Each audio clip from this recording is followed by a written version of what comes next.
Hello, everyone. Welcome to Court with Chrissy.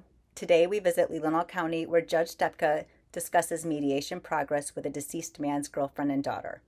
While the daughter does most of the talking throughout this case, it is mainly spent spilling the tea while using her own vocabulary. I have also opted to cover up the identity of another case's defendant with footage from the girlfriend as she was patiently waiting for this case to start. I hope you like it. Court with Chrissy is now in session. Okay, so Ms. Garver, can you hear me?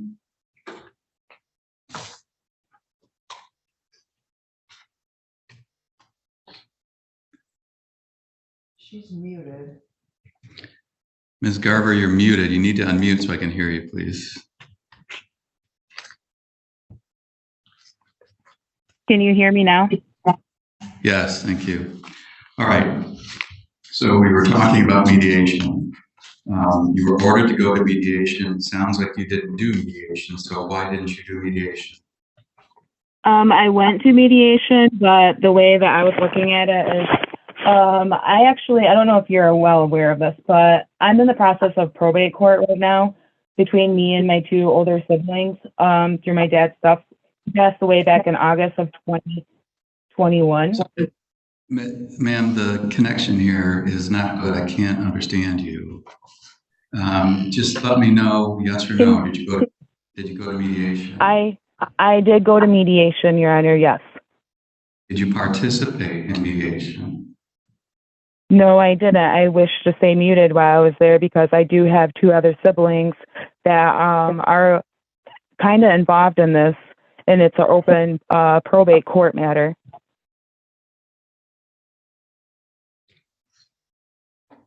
All right. So look, I did see in your answer that there's an open probate case. Can you try to tell me a little bit about that? I'm hoping that I can hear you and understand. Go ahead. We lost our dad back in August of 2021. It's still currently open probate, so we haven't really messed with any items in the house. That's pretty much why I didn't really agree, because I felt like it was confidential and I should have been able to have my sisters involved in this case with me.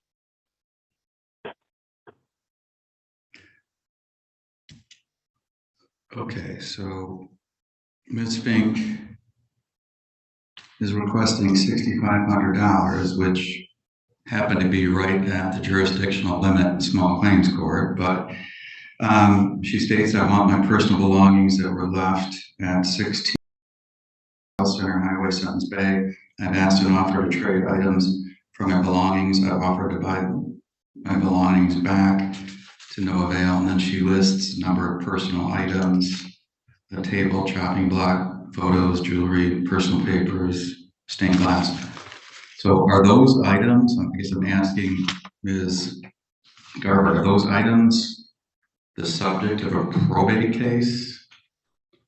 Some of it was involved. Some of it is also a part of my dad's items as well. When Ellen left back in October of 21, when she's claiming the date that she got a hold of us, she actually left that month. I do have a lot of evidence pertaining this case. And when she left, she did tell us just to go ahead and keep her things. She got what she wanted out of the house. I do have all them statements. However, she's also trying to claim like a few things that was never at my dad's house. And I actually have evidence on that of it being at a pawn shop, and of the dresser, the antique and dresser was never even sold from a friend to her. It was actually given to my dad and she sold it. She sold the dresser. If it claimed to be so much, she wouldn't have sold it for $50. Right. So what I'm going to do is this. It's a court order, and if you read Your Honor, I would also like to mention that she did have a whole bunch of family heirlooms as well that we were supposed to get back through our dad's probate, and she didn't. When she left my dad's house, she abandoned the house. She abandoned my dad's cats and fraudulently changed my dad's name on all the utility bills, and I have proof and documented and police reports. And she waited to do this lawsuit until her and Jeff Merrick both got no trespassing things put against them, meaning that if they were to go back on my dad's property, 2 years later, almost, they would have been arrested, and she waited. All right. So now, because you didn't participate in mediation, the pretrial statement is very clear. Failure to participate could result in a default judgment against you. If a plaintiff didn't participate, it could result in dismissal. So I'm going to order that you both go back to mediation and make an honest effort at mediation to try to settle the case. And you have to complete mediation by Monday, October 30th.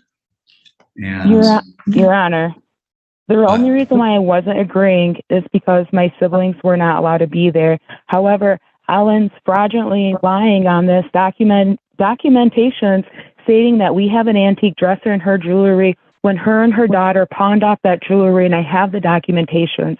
That's why I wasn't agreeing. And the dresser itself, she sold that in a garage sale, and I have all the documentations back in 2020, 3 years ago, Your Honor. And I would love to drop it off to you today so you could view them before you decide on mediation again. what you need to do is you need to tell all those things to the mediator. You need to stay there and participate and tell them those things you're like me, all right? And still try to settle the case. If you can't, after that, we'll set the matter for a bench trial, all right? And the court will just sort it out. I would also like to say that our lawyer did type up a letter for her, and she was supposed to grab it so many days because we were going to press charges against her for animal cruelty for leaving cats and livestock unattended and just abandoning them from the house. So who's your lawyer? We had a lawyer through Michigan Indian Legal Services, and I have all documentation. I actually have a lot of evidence. I have video footage and deer cams and everything. And she did grab a lot of items from the house. And her boyfriend even that she currently has, and just to make it well aware, Ellen's still currently married, and she's been married for over 25 years, just about. Right. So again, you're going to have to go back to mediation. Both of you have to get that completed together by October 30th. Both sides need to let the mediator know all of your concerns, all of the facts here, okay? Let them also know that there's some sort of probate case out there that might involve these items, all right? And yeah, they are aware. Well, you need to go back and participate, okay? And again, you've got until October 30th. And if you settle it or if you don't, conflict resolution will provide a notice to the court as to what happened at mediation, and then the court will decide whether we have a trial on the matter, okay? Okay, so what if I have documentation of her telling me to keep all her items and then for her to turn around and try to sue me after I did a no trespassing on her 2 years later? Like, I literally just did a no trespassing on her. But what about my family heirlooms that she got rid of, that she scrapped? And I'm going to mute you. You keep interrupting me. Show those things to the mediator, all right? And then after mediation, we'll decide whether this case needs to have a trial, and you can tell all those things to me. But today's not the time to do that. It's a settlement conference. And I guess the case isn't settled. So we're done for today.